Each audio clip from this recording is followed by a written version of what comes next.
Il y a quelque chose que l'ennemi est venu voler à l'église. C'est la guérison de l'âme. On doit se réapproprier de ça parce que nous, on a la puissance de Dieu. Il n'y a que Dieu qui peut te réintégrer parfaitement. Il n'y a que Dieu qui peut guérir ton âme parfaitement. Il n'y a que Dieu qui peut te réconcilier avec le Père, qui peut te couvrir de son amour, parce que c'est l'amour parfait qui bannit la crainte. Et l'amour parfait, il vient du Père, il ne vient pas de tes enfants, il ne vient pas de ton mari, il ne vient pas de ton pasteur, il vient du Père. L'amour parfait bannit la crainte. C'est vraiment une joie pour nous, les Déborah, de toutes vous voir. Je sais qui était à l'école des femmes, parce que moi j'étais donc, je ne vous ai pas vu. Voilà, c'est trop beau. C'est trop beau de pouvoir impacter des femmes au-delà de notre cercle charnel, on va dire. Donc ça, c'est la grâce des réseaux sociaux. Hein, Johanna pourra vous le dire, la grâce des réseaux sociaux, qu'il faut utiliser maintenant pour la gloire de Dieu. Donc l'esprit d'Élie souffle. Moi, j'avais envie de vous dire aujourd'hui, ne me voyez pas comme une rivale, mais comme une mère. Hein? Parce que moi, j'ai 6 garçons, mais je m'aperçois que j'ai beaucoup plus de filles. Elles arrivent, les filles. C'est vous. C'est vous, les filles. Et pour moi, c'est un honneur et une joie de contribuer à votre levée, à la libération du ministère que Dieu a déposé dans vos entrailles, et puis de vous voir éclore. Donc vous êtes toutes nées, c'est la parole d'Esther. Johanna va nous en parler cet après-midi, mais c'est important de commencer par ça. Vous êtes toutes nées pour un temps comme celui-ci. Parce qu'on est toutes là, ici en 2024. 2025 arrive à grands pas. Et puis il y a des choses extraordinaires qui nous attendent. Et il y a des choses aussi hardcore qui nous attendent. C'est pour ça qu'on doit être équipé, armé jusqu'aux dents. Donc c'est pour ça que Dieu m'a susurré dans l'oreille un jour, Sandra, je veux que tu te tiennes comme un général pour lever une armée de Déborah, une armée de femmes, celle du psaume 68. Donc vous connaissez tout le psaume 68 ? Oui, pas tout le psaume, mais un bout du psaume, c'est « Le Seigneur dit une parole et les messagères de bonnes nouvelles sont une grande armée ». Ça, c'est la déclaration. Et puis, vous savez qu'il y a quelque chose de beau avec la prophétie, enfin de la parole prophétique, c'est qu'on déclare ce que Dieu nous a susurré dans l'oreille, on le déclare sur la terre pour que ça puisse arriver. Parce que Dieu, il a décidé, il a choisi de ne pas faire sans nous. Ça, c'est une grâce, hein, parce que nous qui sommes tellement imparfaits, on pourrait se dire, c'est comme Gédéon. Choisis un autre, Jésus. Choisis une autre. Moi, je suis la dernière de ma famille. Moi, j'ai fait plein d'erreurs dans ma vie. Moi, je me sens bien incapable. Ça vous parle ? Mais Dieu, quand il choisit quelqu'un, il ne se trompe pas. Donc, on peut lui faire confiance que ce qu'il t'appelle à faire, eh ben, tu vas pouvoir le faire parce que Dieu va te rendre capable de le faire. Donc, avec Dieu, c'est comme ça. Il ne faut pas trop réfléchir, il faut obéir. C'est comme un général d'armée. Il faut juste lui obéir. Si tu le reconnais en tant que tel.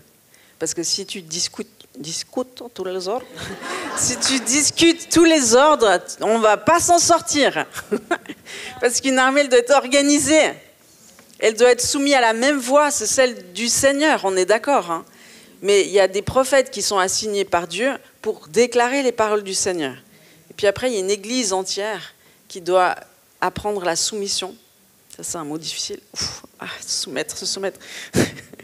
Hein, surtout pour nous, les femmes. On a peut-être entendu maintes et maintes fois par des pervers narcissiques, « Femme, soumets-toi à ton mari ». Puis c'est lui qui te le dit en citant la parole de Dieu. Donc là, tu es traumatisé à vie et tu te dis, comment est-ce que Dieu peut être d'accord avec ça ? Il n'est pas d'accord avec ça. Déjà, ça c'est bien que tu puisses l'entendre. Toutes les femmes qui ont souffert dans l'Église parce qu'elles ont été oppressées, abusées, etc. Rappelez-vous d'une chose, c'est que ce n'est pas Dieu qui vous a oppressé, c'est le système religieux et les esprits religieux. Et les esprits religieux, c'est Jézabel, et ça court. Mais celui qui a défié Jézabel, c'est Élie. Et c'est l'esprit d'Élie qui souffle sur nous. Et l'esprit d'Élie réconcilie les mères avec leurs filles, les mères avec leurs fils. L'esprit d'Élie réconcilie les filles avec leur mère et avec leur père. Et l'esprit d'Élie souffle sur nous, sur cette génération. Parce que sinon, Dieu va venir frapper le pays d'interdit. Ça, c'est Malachie 4, vous connaissez Malachie 4 ? Vous voulez que je vous le lise ? Ça, c'est une parole pour aujourd'hui. Voici, je vous enverrai Élie, le prophète, avant que le jour de l'Éternel arrive, ce jour grand et redoutable. Il ramènera le cœur des pères à leurs enfants et le cœur des enfants à leurs pères, de peur que je ne vienne frapper le pays d'interdit. Donc, vous savez, l'unité de l'Église, la réconciliation des cœurs, l'amour, c'est ce qui va attiser le retour de Jésus. Quand l'Esprit et l'Église diront « Viens, Seigneur ». Donc, on a un rôle à jouer là-dedans. Oui, Dieu est tout-puissant, il fait ce qu'il veut, il envoie le réveil quand il veut, il a tout prévu. Mais on est co-partenaire avec lui. On ne peut pas juste attendre qu'il le fasse. Dieu attend de nous un partenariat. Ça, c'est une grande révélation, les amis. Dieu ne peut agir qu'à travers son corps. Et nous sommes son corps. On est ses bras, ses jambes, sa bouche. Si Dieu veut aimer le monde, c'est à travers nous qu'il va le faire. Si Dieu veut sauver les orphelins à Madagascar, c'est à travers nous qu'il va le faire. Si Dieu veut amener la réconciliation, l'amour, le renouvellement de l'intelligence, toutes ces choses-là, c'est avec nous qu'il va le faire. Donc le problème, c'est qu'avec les esprits religieux, on croit que c'est tout le pasteur qui va faire. C'est le pasteur qui doit guérir tout le monde, aimer tout le monde, satisfaire tout le monde. Et vous savez, quand un pasteur y croit à ces mensonges-là, il finit en burn-out. Parce que ça, c'est prendre le rôle du sauveur. Mais en même temps, vous, les brebis, enfin, il y a certainement des pasteurs. Est-ce qu'il y a des pasteurs dans la salle, d'ailleurs? Levez haut la main, sans honte. On peut les applaudir. Alléluia. Bienvenue les pasteurs parmi nous. Donc vous savez de quoi je parle, au moins j'ai des collaborateurs. Tristes, pardon, vu qu'on n'est que des femmes. Donc il faut avoir compassion de vos pasteurs, hein, parce qu'ils se font prendre en cible non-stop. Donc vous comprenez bien qu'il doit y avoir un partenariat entre les généraux d'armée et entre l'armée et les différents bataillons. Parce que dans l'armée, il y a plein de différentes sphères, de différents rôles. Mais s'il n'y a pas de coordination et d'harmonie là-dedans, si on n'est pas tous soumis à Jésus, et si on n'a pas appris que la soumission, c'est quelque chose de sain et de bon, mais qu'on doit redécouvrir. C'est comme quand je parle de sexualité, tout le monde se crispe parce que vous avez tous eu une expérience, la première, mauvaise avec la sexualité dans votre vie. Parce que vos entrailles étaient contestées, parce que c'est le lieu très saint, c'est le lieu d'adoration, c'est le lieu de résidence de l'Esprit de Dieu dans le tabernacle que vous êtes. Et donc l'ennemi le sait, et c'est ce qu'il va essayer de toucher en premier, vos entrailles. Donc ça, on en a parlé. Hein. Et je sais que quand j'en parle, il y a toujours un silence des mouches. On entend les mouches voler. Mais c'est ça. Et il faut comprendre que ce n'est pas la sexualité qui est mal, c'est la contestation de la puissance, de la pureté de la sexualité qui a été contestée. C'est pas très français ce que je vous dis, mais vous comprenez. Hein? Vos entrailles, c'est un lieu de puissance. C'est le lieu de la vie. Et c'est pour ça qu'il a été attaqué. Et ce que Dieu m'a montré, c'est que pour lever une armée de Déborah, parce que ce qu'il m'a demandé, c'est de lever une armée de Déborah. Et puis on va voir qui est Déborah. Est-ce que, comme ça, vous pouvez vous identifier, vous dire « Ah, Dieu, il attend ça de moi ». Mais on verra après que Esther, elle a aussi un mandat. Il y a des choses très similaires et il y a des choses très spécifiques de ces deux femmes-là. Donc, Vous pourrez vous identifier à l'une ou à l'autre, c'est sûr, à la fin de la journée. Vous ne pourrez pas dire oh, « ça ne me concerne pas ». Hein, parce que vous êtes des femmes de Dieu. Et donc moi, j'ai eu plein de problèmes avec les femmes dans ma vie. Jalousie, comparaison, compétition. À un moment, j'ai dit bah, au secours, Jésus. C'est fini les femmes. Donc Dieu m'a donné 6 garçons de sa grâce. Du coup, j'ai pas de femmes dans ma maison. C'est problématique parce que quand je fais de la déco... Oui, pas encore, il y a des belles filles qui arrivent, mais j'explique juste. Quand je fais de la déco, on me dit mais c'est inutile. Quand je veux faire du shopping, mes enfants ils viennent avec moi, puis ils me disent non t'as pas besoin de ça, non t'as pas besoin de ça. C'est juste pas possible. Donc je suis là mais qui va me comprendre? Vous. Donc quand Johanna elle est chez moi, elle dit ah c'est super la déco, ah ouais tu trouves bien. Enfin quelqu'un qui me comprend. T'as une jolie robe. Ah, enfin, quelqu'un qui me comprend. Parce que quand mon mari me voit en robe, vous savez ce qu'il dit? Que je suis déguisée.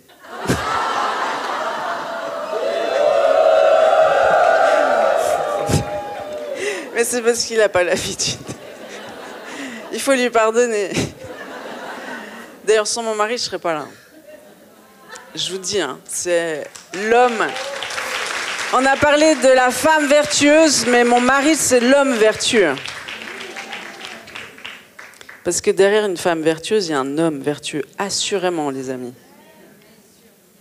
C'est pour ça qu'il faut préparer votre mariage. Si jamais mon mari, c'est le pro de préparation de mariage, couple et tout ça, c'est le pro du mariage. Parce que lui, c'est un enfant divorcé, donc c'est sa revenge. La revanche. Hein? Et c'est ça que Dieu, il a pour vous. C'est votre revanche. Parce que l'ennemi, il est venu vous voler, il est venu vous mentir, il est venu détruire pas mal de choses dans votre vie. Mais Dieu n'a pas dit son dernier mot. Et il est venu sur terre pour reconstruire, pour guérir les cœurs brisés, libérer les captifs, sortir les prisonniers de prison. Ça, c'est le beau ministère d'Ésaïe 61. Et c'est la première chose que Jésus a déclarée quand il a été revêtu de la puissance du Saint-Esprit et qu'il était chez lui, dans sa région. C'est de là qu'il a dit « Nul n'est prophète dans son pays ». Donc c'est pour ça que j'ai dû déménager à Annecy pour faire venir la Suisse ici. Est-ce que je suis suisse? Et tant que j'étais en Suisse, eh ben, c'était pas possible. Voilà, on doit toujours partir un peu pour mieux revenir. Donc là, je suis pas tout à fait revenue, je suis à la frontière, mais on est au bon endroit. Donc, qu'est-ce que je vous disais, les filles? Que vous êtes nés pour un temps comme celui-ci, que Dieu va faire de ta misère ton ministère.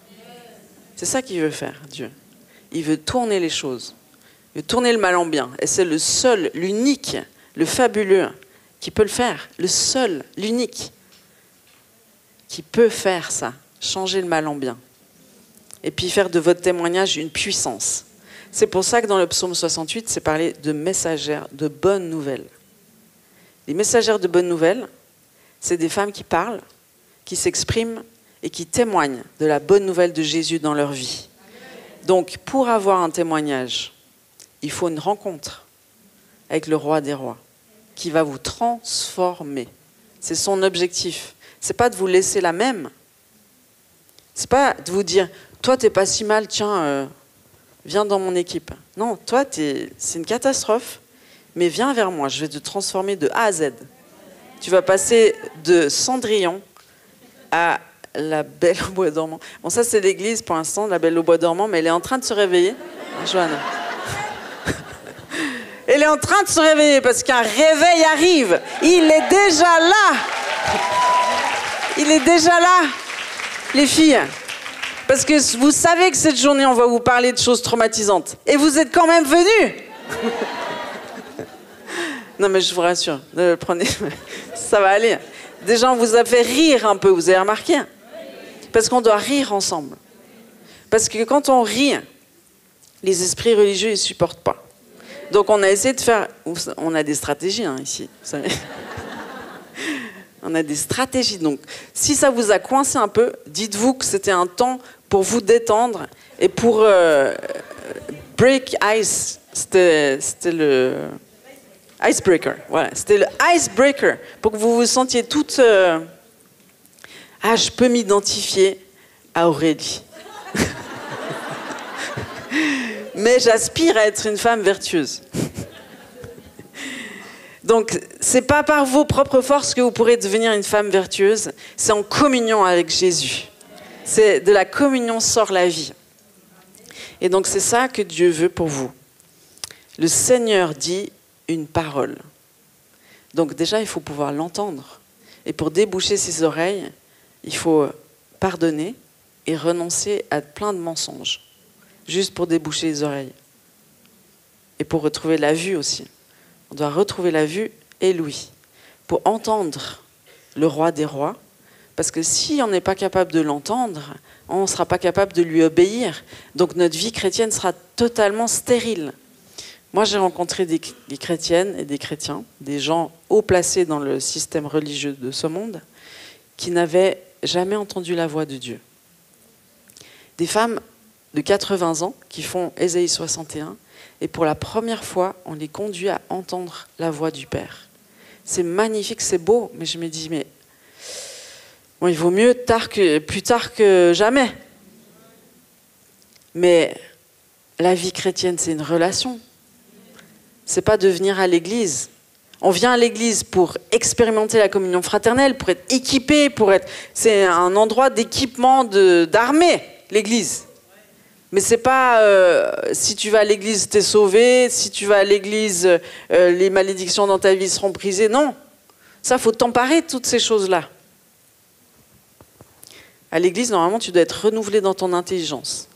Et puis, normalement, tu devrais pouvoir être délivré, guéri, transformé dans ton église. Normalement, c'est ce que l'église doit pouvoir offrir au monde. C'est un lieu de transformation où on ne fait pas les choses nous, mais nous, on est juste des médiateurs entre Dieu et vous. On vous apprend à entendre Dieu. On vous apprend à lire sa parole. On vous apprend à recevoir. On vous coach. Mais on vous apprend à être en communion avec Jésus, avec Dieu le Père et avec le Saint-Esprit. Parce que c'est ça qui va vous transformer. C'est pas nous les sauveurs. Et puis en plus, on doit être des modèles. C'est un job difficile. Hein. Donc, c'est pour ça que Dieu, il me permet d'avoir des fils qui me font des petits dessins prophétiques. Là, vous voyez ce que c'est? C'est une vague. Donc, William, il me dit, tiens maman. Et moi, je regarde, je dis, ah, ça c'est la vague de réveil. Et puis j'aime bien parce qu'elle a l'air cotonneuse et douce. Et pas terrifiante. Parce que moi, je fais des rêves récurrents depuis que je suis toute petite, c'est que je vois une immense vague arriver, au loin. Et je me dis, on va tous mourir. Vite, grimpons dans la montagne. Non mais c'est vrai, hein, tu rigoles. Vite, trouvons une montagne pour nous échapper. Et c'est un rêve qui revient, qui revient, qui revient. Puis après, on me donne des paroles prophétiques. Genre, qui c'est qui m'a donné la parole prophétique de la vague hier? Voilà. Genre, il y a une immense vague qui arrive. C'est une vague de réveil. Mais il faut se préparer. Parce que moi qui ai appris... Enfin, mes filles sont appris à faire du surf. Moi, je les ai regardées. Grâce à Raphaël. Où es-tu, Raphaël? Raphaël, là-bas. Surfeuse. Eh ben, si... Je veux dire, tu peux te prendre des vagues sur la tête, ça t'écrase. Ça t'aplatit. C'est pas bon. Donc, il vaut mieux surfer la vague que de la prendre et qu'elle t'écrase. Donc pour ça, il faut se préparer au réveil. Il ne faut pas juste l'attendre les bras croisés. Moi, quand je sais, on a entendu plein de paroles prophétiques sur le réveil qui vient à Annecy, au Gospel Center. Plein de gens vont venir, des musulmans, des juifs, des catholiques de toute confession, pour goûter à la présence de Dieu. Et puis moi, dans mon petit esprit cartésien, je suis là. Enfin, non, pas dans mon esprit cartésien. Dans mon flot prophétique, je me dis, il faut former des équipiers de prière. Avant, donc là, ça ne déborde pas encore à Annecy, mais je sais que si je ne forme pas des équipiers de prière maintenant, je ne les aurai pas quand il y aura le réveil. C'est l'anticipation prophétique. Donc, ce n'est pas du tout mon esprit cartésien. Seigneur, pardonne-moi de dire n'importe quoi. C'est l'esprit prophétique qui s'ouvre, qui me dit, Sandra, tu dois les préparer, tu dois les armer. Avant d'aller à la guerre, tu dois avoir un entraînement bien calé. Tu dois avoir tes armes, tu dois rassembler les armes, tu dois revêtir ton armure, tu dois connaître ton ennemi. Tu dois avoir quitté tes loisirs et tes distractions. Tu dois être guéri du rejet, de l'abandon. Aïe, aïe, aïe. Donc, ça c'est le plan. Les messagères de bonnes nouvelles sont une grande armée. Donc Dieu m'a parlé de la femme. Il m'a dit, Sandra, je vais te dire ce que c'est la femme à mes yeux. Parce que moi j'étais là, la femme, elle médit tout le temps, elle critique, elle te met des poignards dans le dos. Quand tu es avec des femmes, elle parle de sujets inintéressants.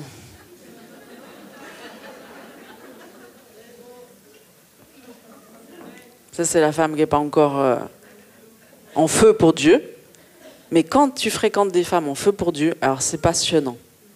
Et donc Dieu m'a dit, tu vois, la femme, c'est l'arme secrète.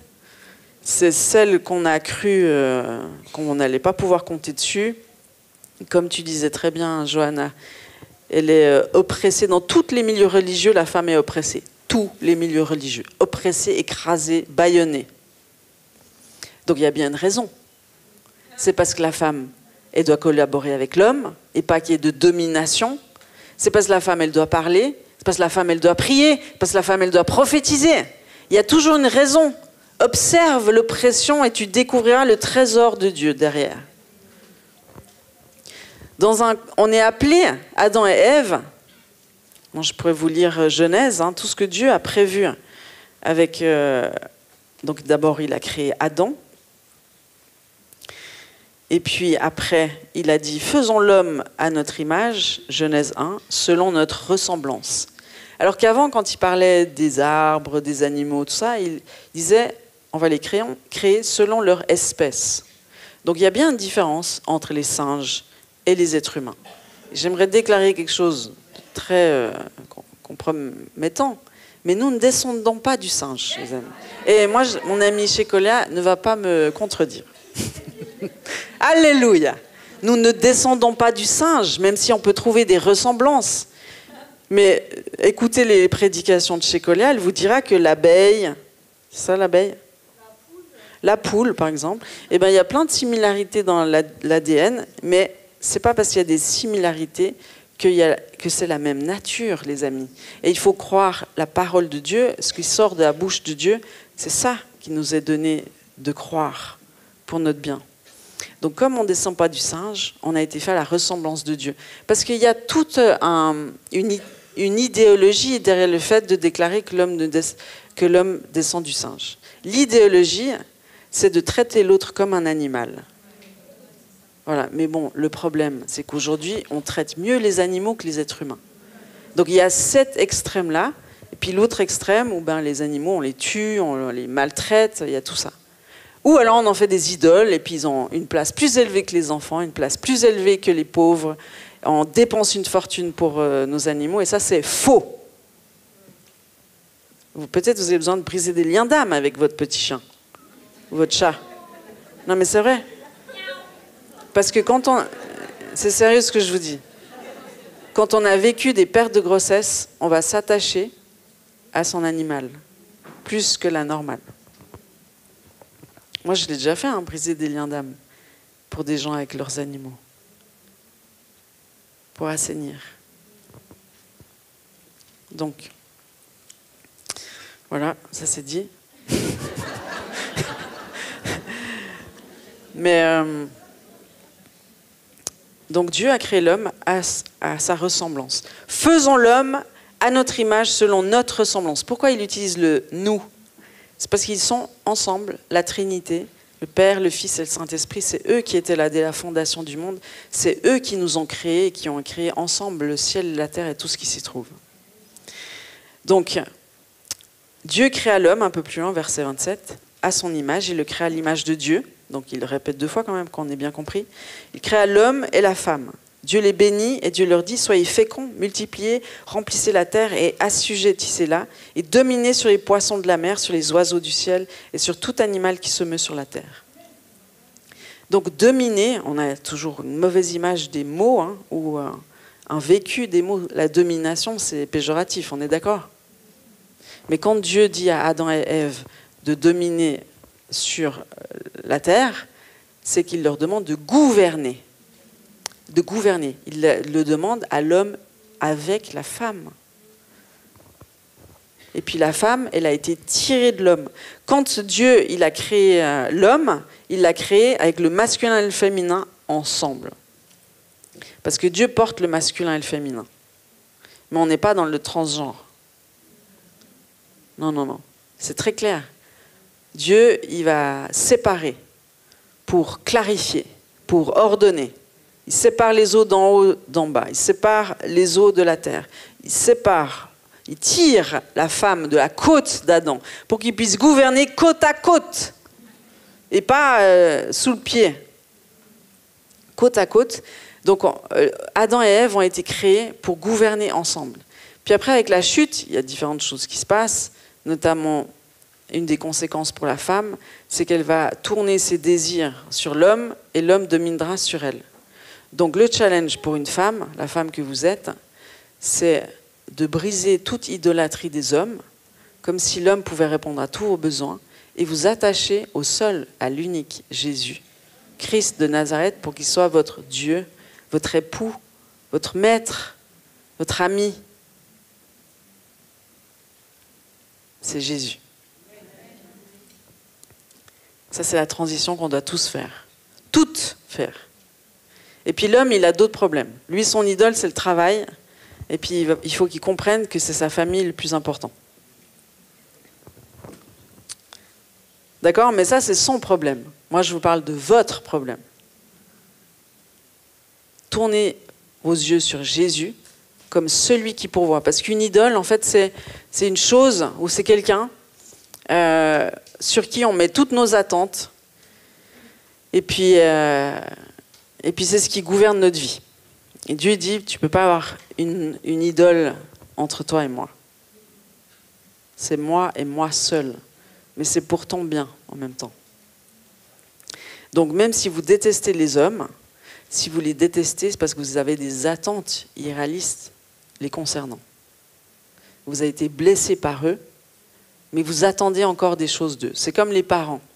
Souvent les parents, nos parents sont des idoles, parce qu'on attend encore des choses d'eux. On attend d'être aimé, d'être reconnu, enfin, d'être tous ces besoins auxquels ils n'ont pas pu répondre. Mais on doit faire ce switch, comme avec notre mari. On doit honorer nos parents, mais mettre toute notre espérance sur Dieu le Père, Jésus, le Fils et le Saint-Esprit, qui sont notre famille céleste. Donc ça, c'est tout un programme, mais il faut comprendre en fait comment on est quand on arrive dans l'Église et puis ce qui nous attend pour la transformation. Mais une fois que tu es planté dans la famille céleste, entre le Père, le Fils et le Saint-Esprit, et que tu t'attaches à eux trois, parce qu'il va falloir que tu te réconcilies avec les trois, et ça veut dire traiter les blessures du Père, traiter les blessures de la mère, traiter les blessures des frères et sœurs, des maris et des amis qui t'ont trahi. Parce que Jésus, c'est ça qu'il représente. Donc c'est tout un programme de guérison et de délivrance qui nous attend, et notamment concernant les entrailles, pour qu'on puisse se lever et marcher dans notre destinée et être utile entre les mains de Jésus. Et être satisfait, pleinement satisfait, comme rien d'autre ne pourra nous satisfaire, ni une maison, ni un mariage, ni des enfants, ni plus d'argent, ni plus de belles robes et de beaux sacs. C'est de marcher dans sa destinée. C'est de marcher dans sa destinée qui te satisfait le plus au monde. Donc, Dieu m'a dit, Sandra, tu vas lever des Déborah. C'est des femmes de justice, des Déborah. Et pour qu'elles puissent se lever, il va falloir que tu travailles à la guérison de leurs entrailles. Donc on va le voir un peu cet après-midi. Mais nos entrailles ont été affectées par les agressions sexuelles qu'on a vécues enfants. Agression, attouchement, regard pas net, exhibitionniste, c'est très large. Hein, et elles ont été affectées par nos pertes de grossesse volontaires ou non. Avortement, fausse couche, IMG, IVG, FIV, toutes ces choses-là. Parce qu'une femme, elle est née pour donner la vie. Sa nature, c'est donner la vie. Sa nature, c'est faire briller l'autre. Sa nature et son mandat, c'est de faire briller l'autre. Une femme a le pouvoir de donner des ailes à son mari et de propulser ses enfants dans leur destinée. Mais elle peut aussi écraser son mari et le rendre plus bas que terre, Jézabel, par exemple. Et elle peut aussi retenir ses enfants et les utiliser comme des doudous ou des choses. Donc ça, c'est le penchant. Et puis, ça, c'est charnellement, on est ces femmes-là. Et spirituellement, Dieu nous demande de devenir des Déborah. Déborah, c'est une femme vertueuse. Déborah, elle était mère. C'est dans Juges 4 et 5. Déborah, c'était une mère en Israël. Déborah, elle se préoccupait de la justice sociale.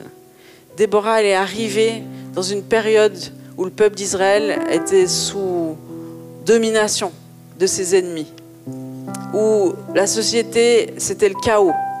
Ils étaient comme asservis. Et dans ce contexte, Déborah s'est levée. Vous savez, quand Dieu dit « Lève-toi », lève-toi, je t'appelle, lève-toi, Gédéon, lève-toi, Déborah, lève-toi, Esther. C'est le temps, c'est maintenant. Et Déborah, c'était une femme prophète, juge. Elle était sous un palmier pour, comme Salomon, accueillir le peuple qui avait toutes sortes de problèmes.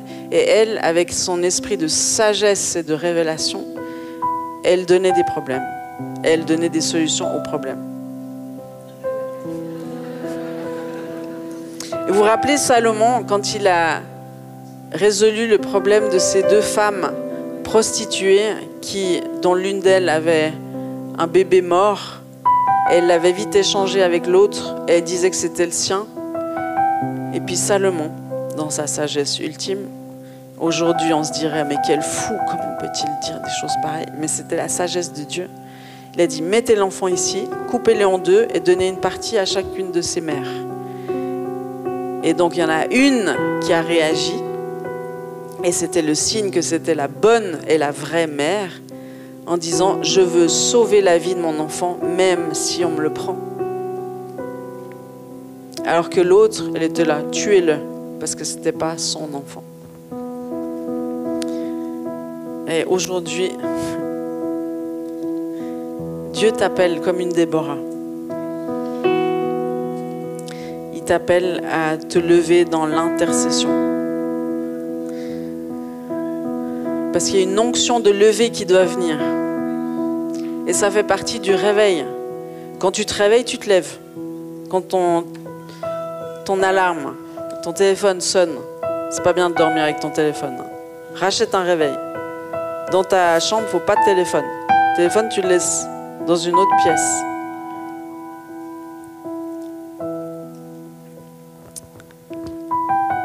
Donc, quand tu te réveilles, tu te lèves. Mais pour ça, il faut qu'il y ait quelque chose qui pèse sur toi. Il faut que tu réalises qui tu es. Pas que tu dises, je suis une femme, je suis née comme ça, j'ai eu ça qui s'est passé dans ma vie, donc Dieu, il n'a rien pour moi.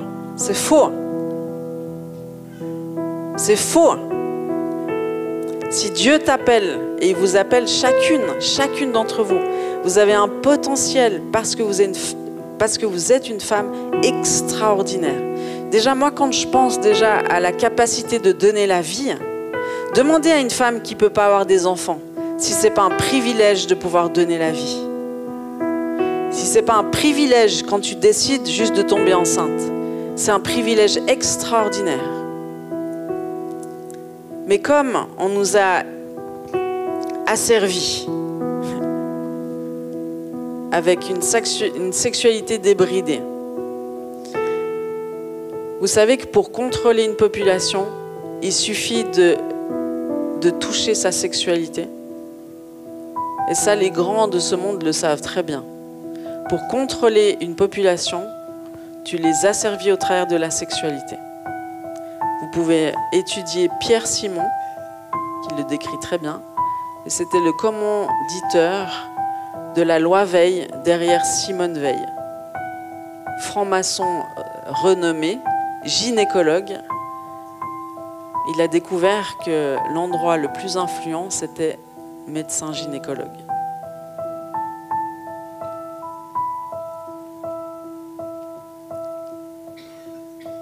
Parce que tu contrôles la vie.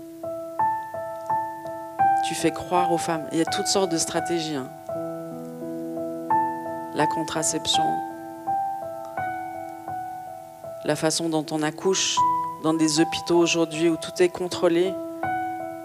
Le jour de la naissance est contrôlé, la façon d'accoucher est contrôlée, on te persuade de certaines choses. On te présente une pilule du lendemain juste après avoir accouché, un stérilet qui est abortif. On te présente la mort à peine tu viens d'accoucher aujourd'hui.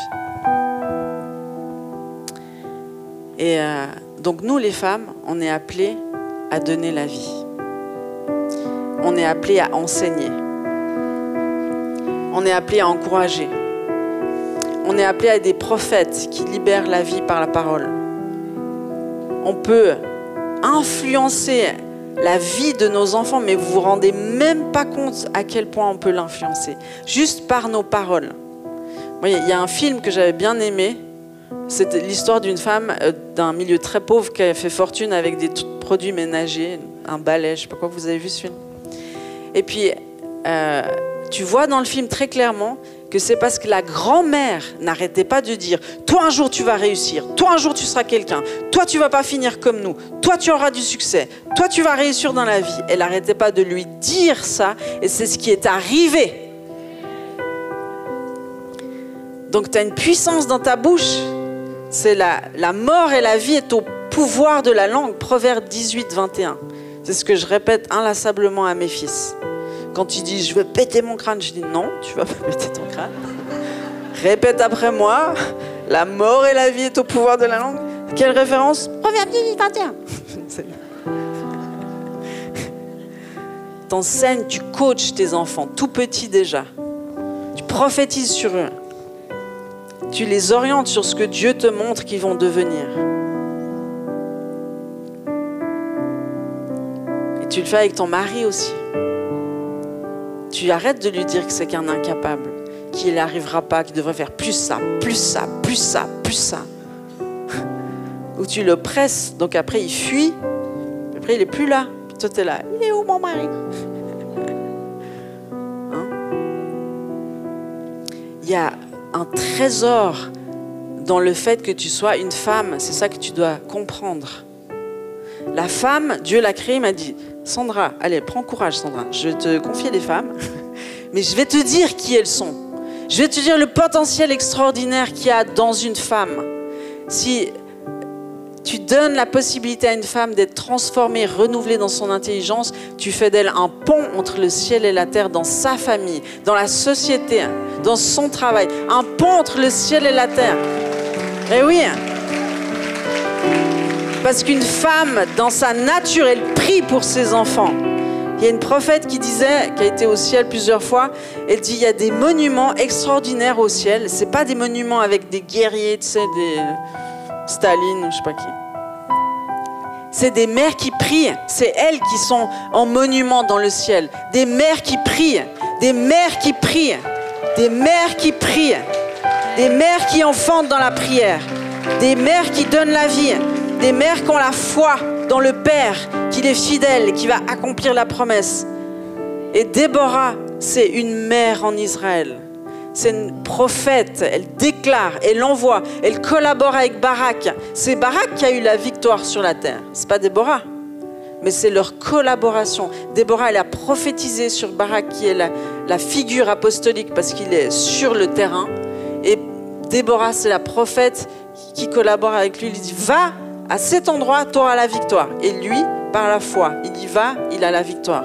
Et ce que je trouve beau, c'est ce qui suit dans Juge 5, c'est le cantique de Déborah, mais il y a Barak qui chante avec elle.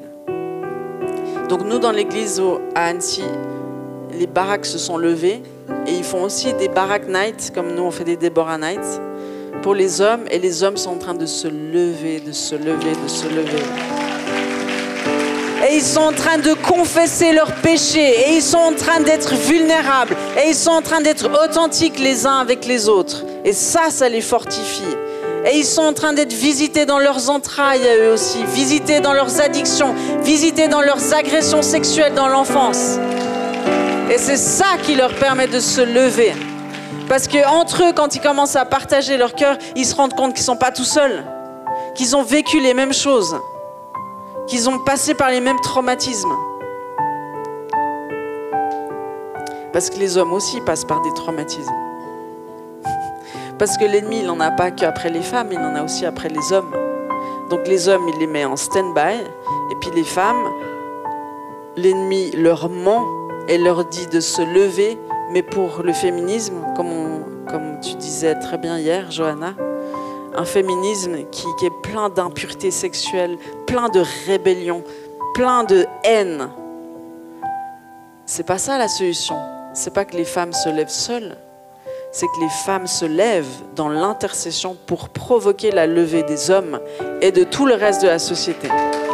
Parce que la première cellule de la société, c'est le couple, les amis.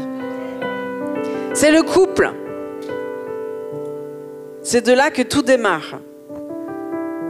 Donc une femme en santé, elle a l'influence. Parce que si le serpent est venu vers Ève, est-ce que vous pensez que c'est un hasard? Pourquoi il n'a pas été séduire Adam?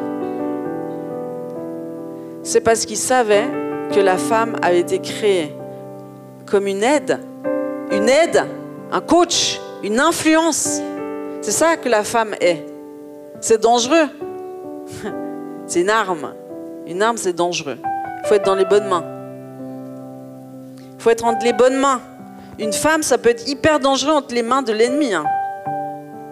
Dans le monde satanique, il y a beaucoup de femmes de Satan. C'est celle qui... Mais dans le royaume de Dieu, tu ne crois pas que c'est encore plus puissant, plus extraordinaire, plus glorieux? Parce que la femme, elle est faite pour faire briller l'autre. Elle a la capacité de mourir à soi-même. Quand tu as 6 garçons, un mari, tu es obligé de mourir à toi-même. Et un chien. Moi, j'ai dit, je ne change pas ces ACA. J'irai jamais le promener. Ça fait 10 ans qu'il me tannait pour avoir un chien. J'ai mis mes conditions. Mais au final, c'est moi qui lui donne à manger. Mais bon. Donc, tu es obligé d'avoir la vision d'empuissancer les autres. Quand tu es pasteur, c'est la même chose. Ton job, c'est d'empuissancer l'autre. C'est pas de prendre du temps pour soi. Ben, tu peux. Mais tu peux le faire tout en empuissançant l'autre. Nous, quand on a fait avec les Déborah une petite sortie spa, on a programmé Ésaïe 61 spécial jeune. C'était la gloire de Dieu.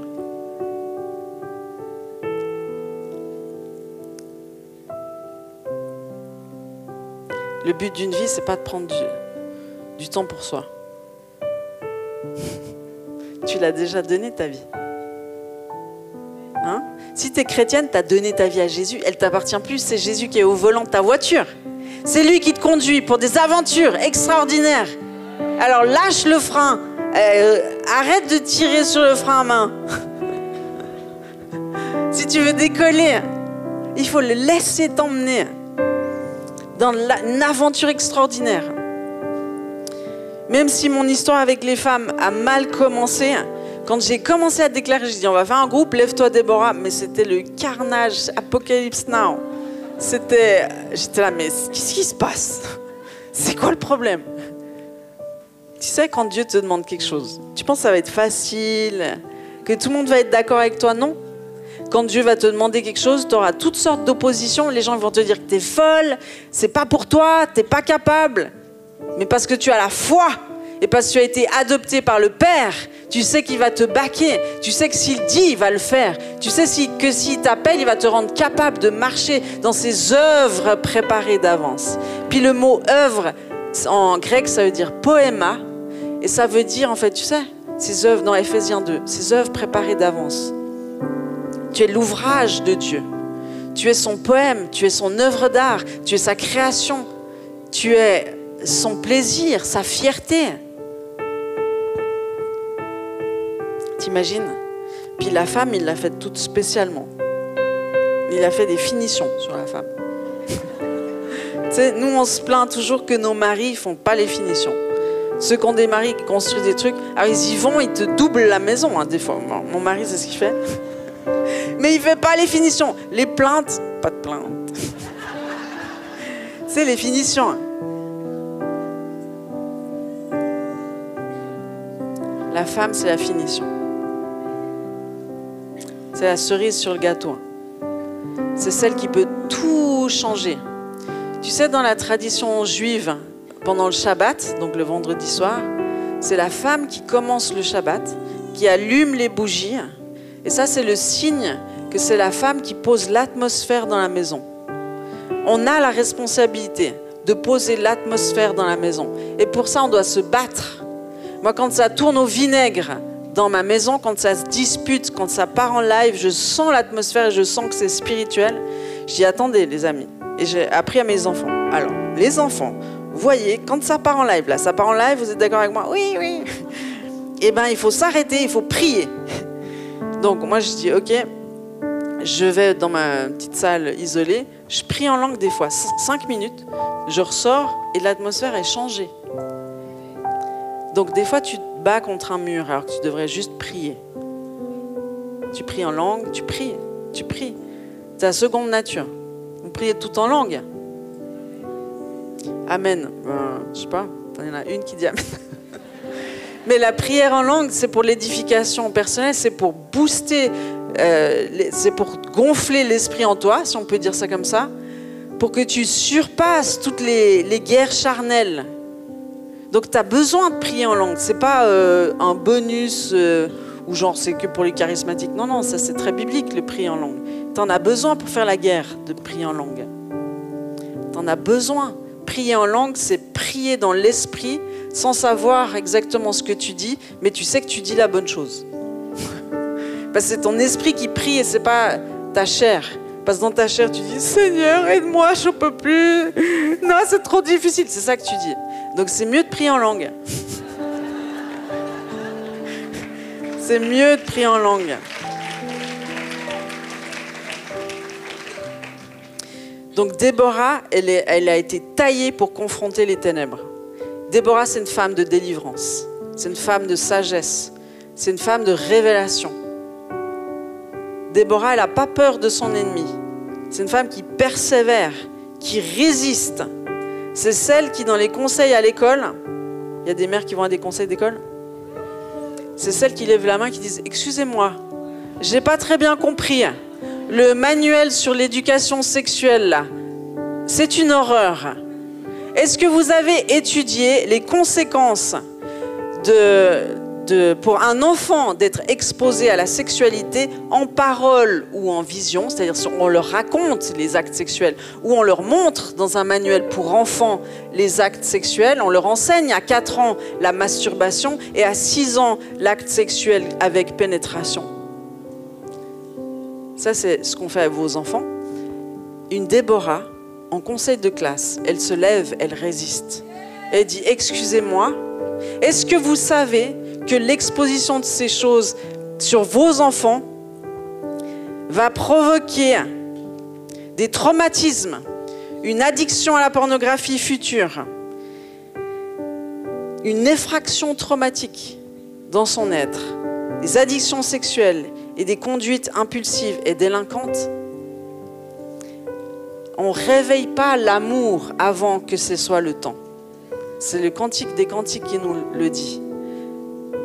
Et Kinsey, un pédophile notoire, est à la tête d'une idéologie qui est transmise par l'OMS, reprise par le ministère de l'Éducation et concrétisée par l'Éducation nationale. C'est hyper grave ce qui se passe aujourd'hui maintenant. Les enfants exposés à la sexualité sont des grands traumatisés. Mais c'est le but en fait. Tu sais pourquoi ? Moi qui ai fait des études de psychologie, moi je sais pourquoi aujourd'hui je fais des études de psychologie. J'ai fait, même si je ne comprenais pas à l'époque pourquoi. Je disais, Seigneur, c'est quoi ce pitz? Mais parce que quand un enfant est exposé à de la sexualité, il le vit comme une agression sexuelle, comme un abus sexuel. Puis après, non seulement il va répéter ce qu'il a vu avec ses frères ou avec, à l'école ou au club de sport. Donc c'est pour ça qu'avec l'augmentation de la pornographie, comme vous devrez tous lire le livre de Thérèse Argot, j'en ai parlé à l'école des femmes, qui parle de la pornographie, tout le monde en regarde ou presque. Elle explique en fait l'augmentation, mais magistrale, des viols à l'école et puis de l'inceste dans les familles. Mais c'est dû à la pornographie. Tu as un téléphone portable, tu as accès à la pornographie. Donc ne laissez pas vos enfants avec leur téléphone dans leur chambre. Ça, niette. Vous êtes les garants de l'atmosphère de la famille.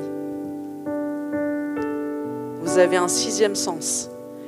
Mais pour voir et entendre, vous devez être vous-même guéri de vos propres agressions sexuelles, sinon vous n'allez pas voir et pas entendre. Donc une Déborah, c'est celle qui résiste, même si elle est toute seule.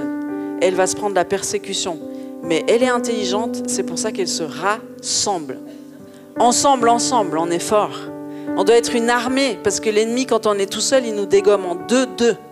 Mais quand on est ensemble, et qu'on est guéri, restauré, j'insiste vraiment là-dessus. Parce que tu ne peux pas aller à la guerre amputé. Tu ne peux pas aller à la guerre blessé.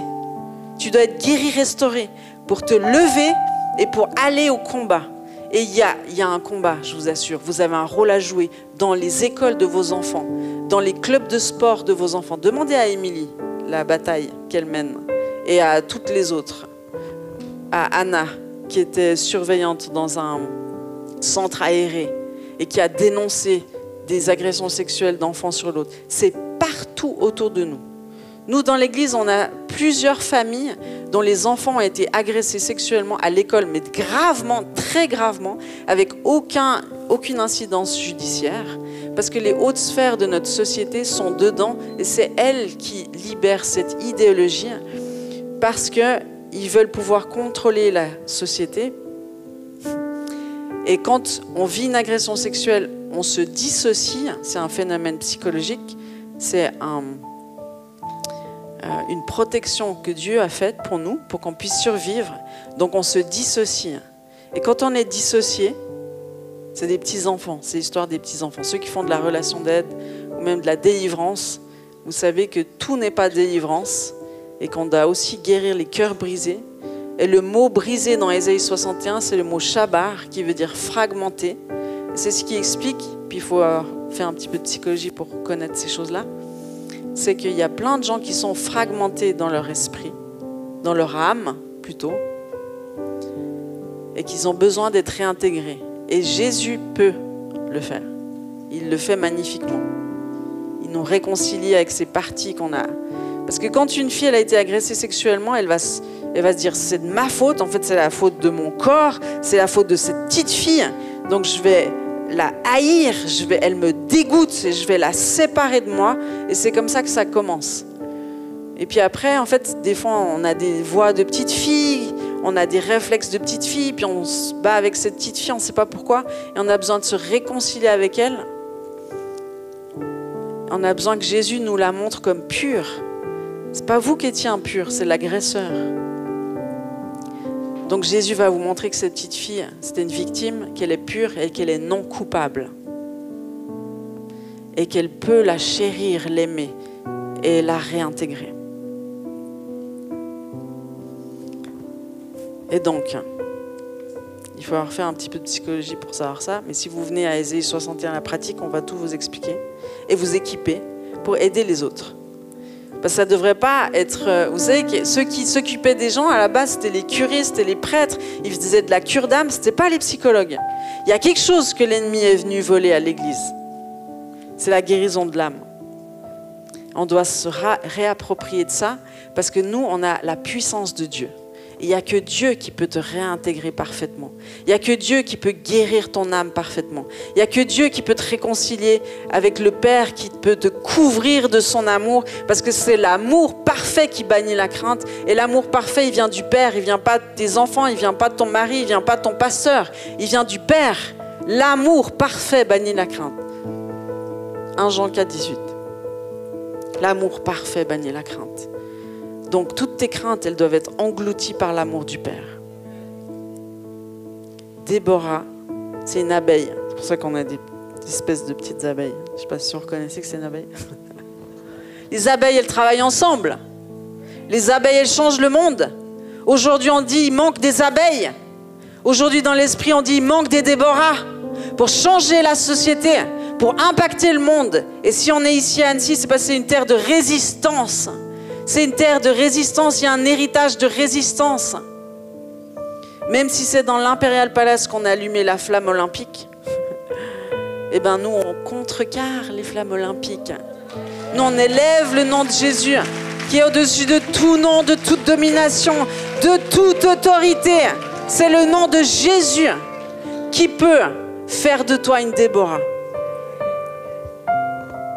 Mais ce qui t'empêche de te lever comme une Déborah, ce qui empêche cette onction de Déborah de venir te couvrir, parce que tu as besoin de cette onction qui provoque la levée et qui te donne comme un esprit de guerre. Tu dis « Je ne laisserai pas l'ennemi toucher à mes enfants. Je ne laisserai pas l'ennemi toucher à cette société. Et même si ce n'est pas mes enfants, j'ai compassion. C'est des enfants. Personne ne touche aux enfants de Dieu. » Si vous avez vu Sound of Freedom, vous savez de quoi je parle. Il faut être des super-héros pour se lever et aller dans le camp de l'ennemi, là, pour aller chercher cette petite fille. C'est ça que Dieu nous appelle à faire. C'est pour ça que moi j'aime les conférences de femmes où on donne du lourd, où on ne vous caresse pas dans le sens du poil, où on ne vous dit pas, vous êtes précieuse, tout est magnifique, on est entre filles, c'est cool. Non, moi je ne veux pas que vous ressortiez d'ici la même. Je veux que Dieu vienne vous visiter dans les profondeurs. Je veux que Dieu vienne vous persuader que vous devez travailler à la guérison de vos entrailles. Visiter les secrets douloureux. Briser les secrets de famille qui se transmettent de génération en génération. Qui vous empêchent, tout ce qui est occulte, empêche Dieu d'agir. Et puis j'aimerais vous dire une chose, on est tous concernés par ça. Vous n'êtes pas la seule. On est des tonnes ici à avoir vécu des agressions sexuelles ou des pertes de grossesse, volontaires ou non. Et on n'est pas là pour vous juger. On aimerait vous dire, toi quand tu étais enfant, tu étais non coupable. C'est pas de ta faute. Tu avais aucune capacité de dire non. Aucune capacité de dire non. Et Dieu, il veut prendre sa vengeance. Tu sais à quoi ça ressemble, la vengeance de Dieu? À la réconciliation, à la guérison, à la délivrance. C'est ça la vengeance de Dieu. C'est pas qu'on soit tous grillés, sinon on serait tous morts. La vengeance de Dieu, c'est Ésaïe 61. C'est un jour de vengeance de notre Dieu. Parce que c'est Dieu qui se venge. Il n'en peut plus de voir ses enfants esclaves sexuels. Et puis, tu n'as pas besoin d'aller ailleurs. Dans ton école, il y en a. Dans le club de foot, il y en a. Chez ta voisine, il y en a. Et Dieu veut t'utiliser pour démanteler les réseaux de ton environnement. Tu n'as pas besoin d'aller jusqu'en Colombie. Comme Tim Ballard, où sa femme lui a dit: si je te laisse pas partir, je commets un péché devant Dieu. Ça veut dire que la femme de Tibala, elle était prête à perdre son mari et à se retrouver avec 5 enfants seuls.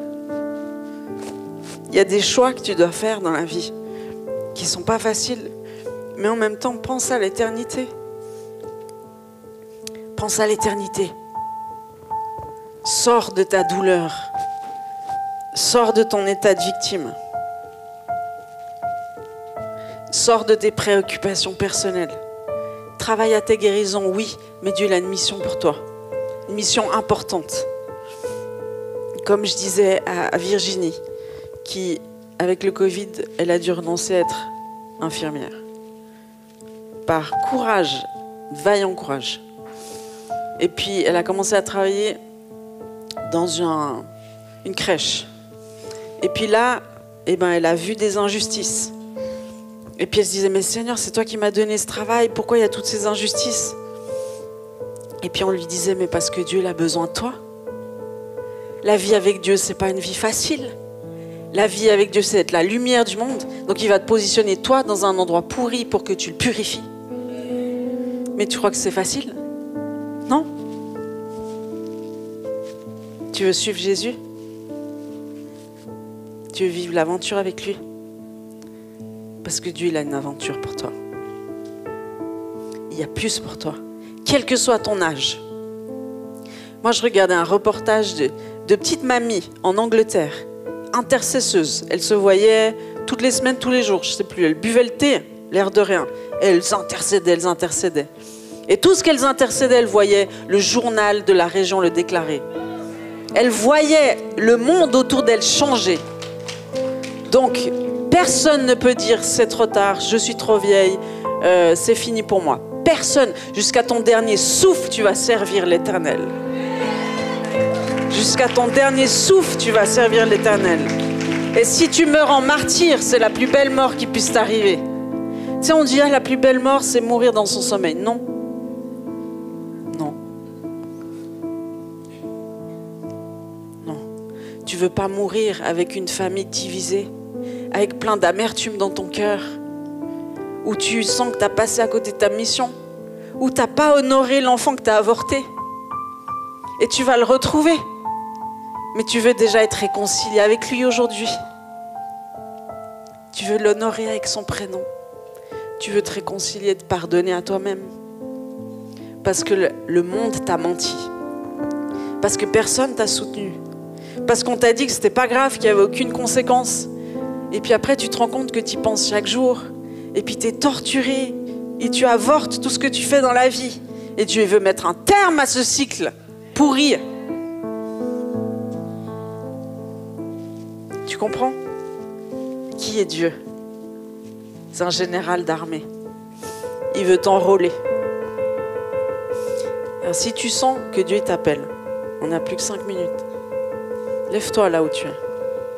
Si tu veux répondre à l'appel, si tu sens qu'il y a un appel, si tu dis il faut que je passe de Jézabel à Déborah, absolument. C'est Déborah que je choisis. C'est une femme de justice. C'est pas la justice de ce monde, parce qu'on l'a expérimenté la justice de ce monde, mais c'est vérolé dans les hautes sphères. Mais Dieu, il établit sa justice à travers toi et il va le faire. Donc, Seigneur Jésus, mettez-vous dans toutes les positions que vous sentez vous mettre. Si vous voulez vous mettre ici devant à genoux, venez devant à genoux, vous êtes libre. Mais Saint-Esprit, je prie que tu souffles ce matin. Que tu souffles, je sais que tu vas souffler, c'est une vague après l'autre pendant toute la journée. Mais je prie que tu déverses cette vague de réveil. Tu viens réveiller les entrailles, tu viens réveiller les secrets douloureux pour qu'ils puissent être exposés à ta lumière et à ton amour. Tu viens réveiller les héroïnes qui sont dans cette salle. Tu viens réveiller les projets, tu viens réveiller les missions. Tu viens montrer à ces femmes vertueuses quel est leur appel. Tu viens réveiller l'esprit d'intercession, l'esprit prophétique. Tu viens le réveiller maintenant. Tu les fais accoucher. Tu fais accoucher tes Déborah, de tes plans, Seigneur, de ta justice. Tu les fais accoucher. Tu leur donnes la vie. Tu viens saisir les entrailles, Seigneur. C'est toi qui le fais. C'est toi qui le fais, Seigneur. Il y en a plusieurs qui sont appelés. Vas-y, Seigneur. Enfante la justice sur cette terre, Jésus.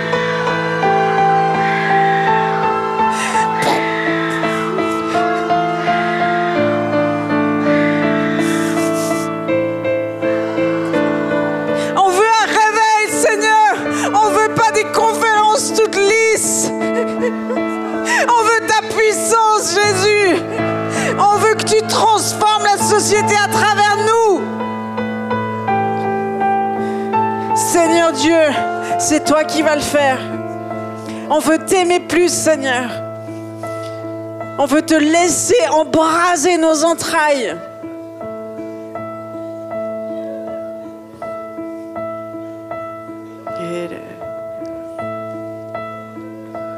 Merci, Seigneur, parce que tu viens déposer des semences de réveil, des semences de réforme dans les entrailles. Et je déclare que tout ce qui est déposé aujourd'hui va arriver jusqu'à son plein accomplissement. Il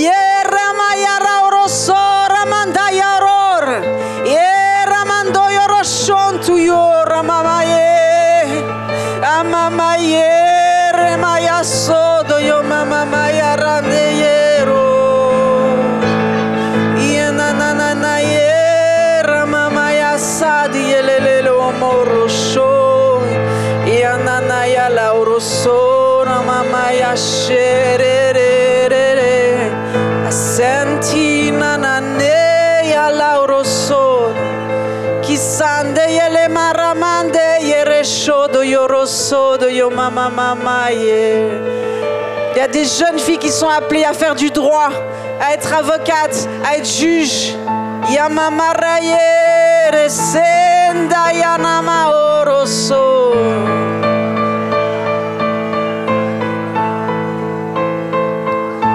Vous pouvez nommer tous les enfants que vous avez perdus si ce n'est pas déjà fait. Et moi, je veux les honorer avec vous et me mettre en accord. Et j'honore la nuée de témoins qui nous regardent aujourd'hui.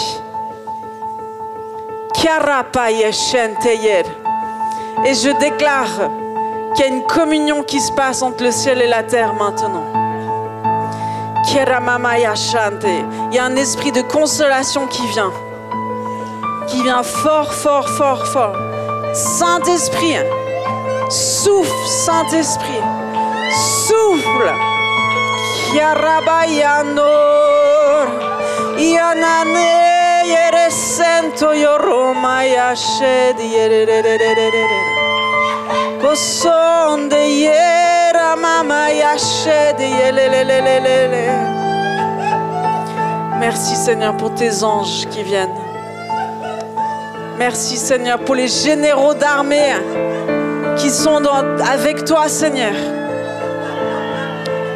Merci Jésus de nous avoir fait naître dans un temps comme celui-ci. Merci Seigneur parce que tu recrutes ton armée.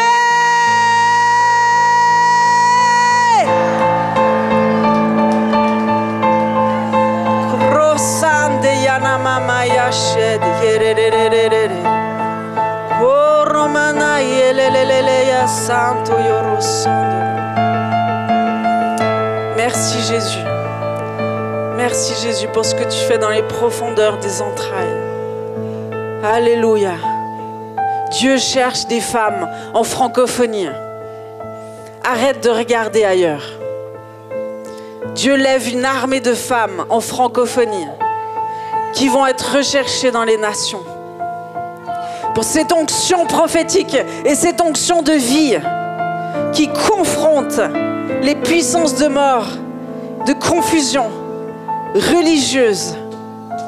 Jésus. Jésus.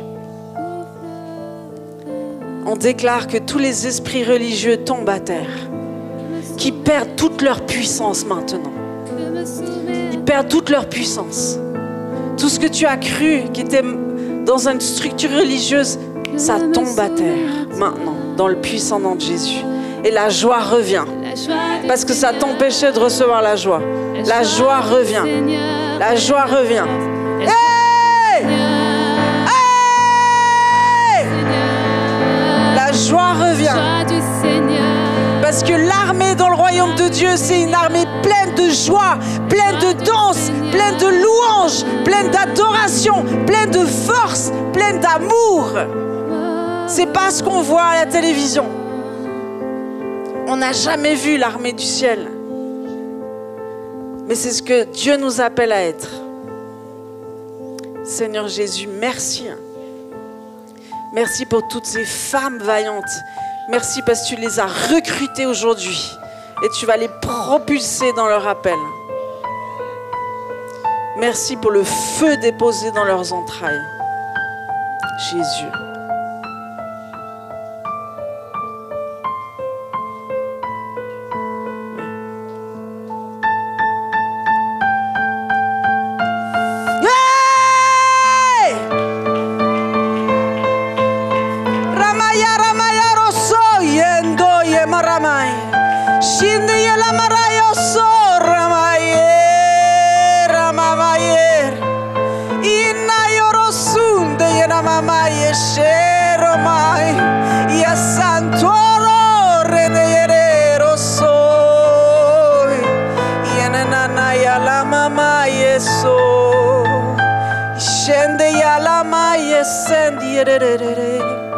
Kusonto yoro mayere yondo yosonde yenda yalama yashoro sande imare seyo.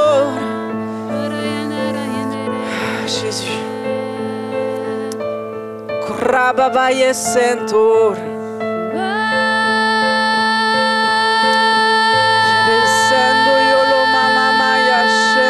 Le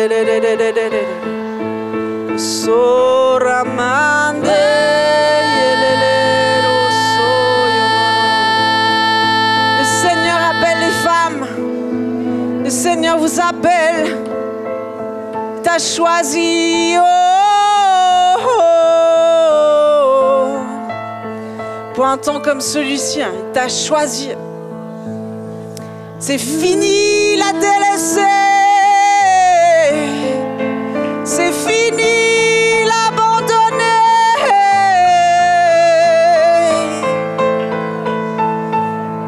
C'est aujourd'hui qu'il t'appelle. Ma princesse, ma bien-aimée, ma douce, ma fille.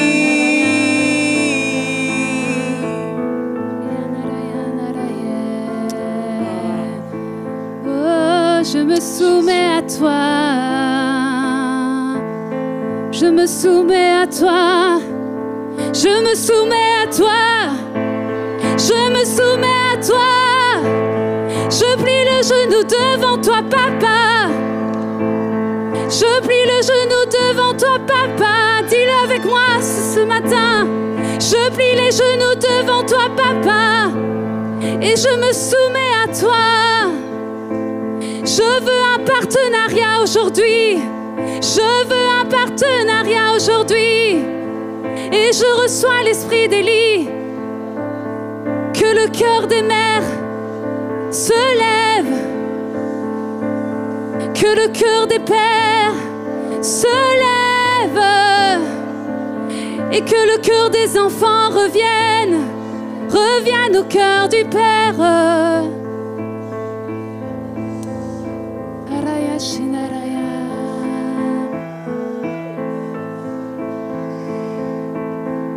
Je me soumets à toi, je me soumets à toi.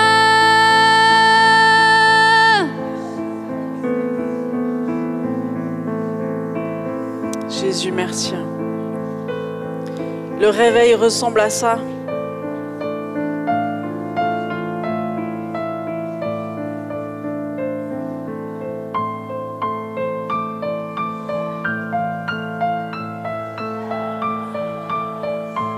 Il y a des accouchements qui doivent prendre place.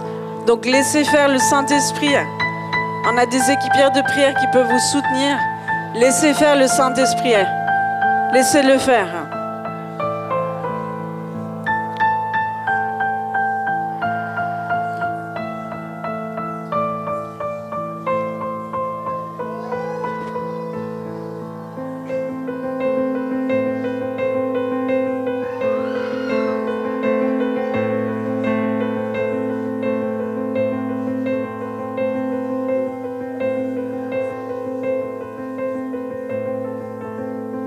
Que ton huile coule, que ton huile coule sur nos entrailles. Que ton huile coule, ton huile et ton vin, ton huile et ton vin sur nos entrailles. La joie du Seigneur est ma force. Vous pouvez simplement, je sens qu'il y a des esprits de religieux qui se manifestent. Renoncez à tout esprit religieux dans votre vie. Renoncez à tout esprit de contrôle. Renoncez à collaborer avec l'esprit de Jézabel. Renoncez à tout esprit de séduction, tout esprit de manipulation. Renoncez à la haine de soi. Renoncez simplement à tout ce qui vous oppresse et vous le déclarez, vous vous positionnez pour que ça puisse partir. Je déclare dans le nom puissant de Jésus que tout ce qui ne confesse pas le nom de Jésus quitte. Ça vous quitte maintenant dans le nom de Jésus. Tout esprit religieux, ça lâche maintenant. Tout esprit de mort, ça lâche maintenant dans le nom de Jésus. Tout esprit d'accusation, toutes ces pensées qui viennent dans votre tête, ça lâche. Tout esprit de suicide, ça quitte maintenant dans le nom de Jésus. Ça quitte dans le nom puissant de Jésus. Tout esprit d'impureté sexuelle, ça lâche maintenant dans le nom de Jésus. Dans le nom de Jésus. Tout esprit de mort et tout esprit de meurtre, ça quitte maintenant dans le nom puissant de Jésus. Ça lâche maintenant. C'est le jour de la délivrance, les filles. C'est le jour de la délivrance. Yes. C'est le jour de la délivrance. Tout esprit d'addiction à la nourriture, ça lâche maintenant dans le nom de Jésus. Yeah. Rababaramande. Tout esprit d'abandon et de rejet, ça quitte maintenant dans le nom de Jésus. Ça quitte maintenant.